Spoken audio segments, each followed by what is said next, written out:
আমি একজন গরিব মানুষ। এই পৃথিবীতে গরিব বলতে অনেক লোকই আছে। তো আমার মতো এরকম সারাদিন কাজ শেষে কিছু অল্প টাকা উপার্জন করে আমি বাড়িতে নিয়ে যাই, আমার বিবি সন্তান সবাইকে নিয়ে একসাথে বসবাস করে খাই। কিন্তু যাদের আজকে টাকা আছে তারা দেখবেন যে বাজারে গেছে অনেক বড় বড় মাছ কিনে, কিন্তু আমাদের ওই বড় মাছটা কেনার তৌফিক হয় না। তো আমরা ওই ছোটো মাছগুলোই খুঁজি। তো ছোটো মাছ কিনতে গিয়ে দেখি যে ওইটাও বড় মাছের সমতুল্য দাম।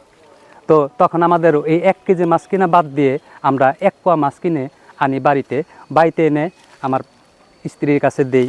ওই অল্প কিছু মাছ কেটে কুটে পাক করে 1 পোয়া মাছ আমরা 2 ওয়াক্ত খাই। আর যারা বড় লোক তারা 5 কেজি 7 কেজি করে মাছ কিনে বড় বড় মাছের চাকা, ওই মাছের চাকা দেখে আমাদেরও প্রচণ্ড লোভ হয়, কিন্তু আমরা ওগুলো করতে পারি না, কারণ আল্লাহ আমাদের ওই সামর্থ্যটা দেয় নাই।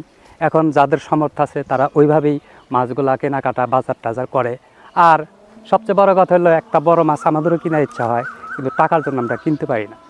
তো আমাদের একটা আফসোস যে আল্লাহ তাআলা এই পৃথিবীতে সবাইরই সব ধরনের লোক বানাইছে, ধনী গরিব ভেদাভেদ নাই।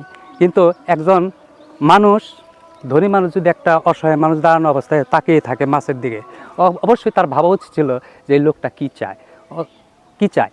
তো ওনার তো টাকা আছে, সে ইচ্ছা করলে তাকে 1 কেজি মাছ একটা কিনে দিতে পারে যে না আপনি মাছ কিনবেন, ঠিক আছে আমি 5 কেজি কিনছি 1 কেজি নিয়ে যান। কিন্তু আমাদের দেশে এ ধরনের কোনো লোক নাই যে গরিব লোকের সাহায্য সহযোগিতা করা, এবং কি ওটা করা আমাদের পক্ষে সম্ভব না।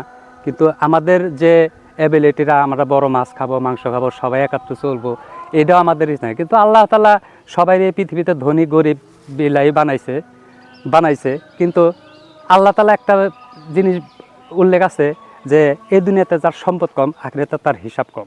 তো আমরা এটাই মনে করি যে আমরা বড় মাছ না খেতে পারলাম, 1 মাস 2 মাস পরে অন্তত একটা বড় ধরনের ইলিশ মাছ কিংবা এই ধরনের মাছ আমরা কিনবো, সে তৌফিক দেওয়া হয় না।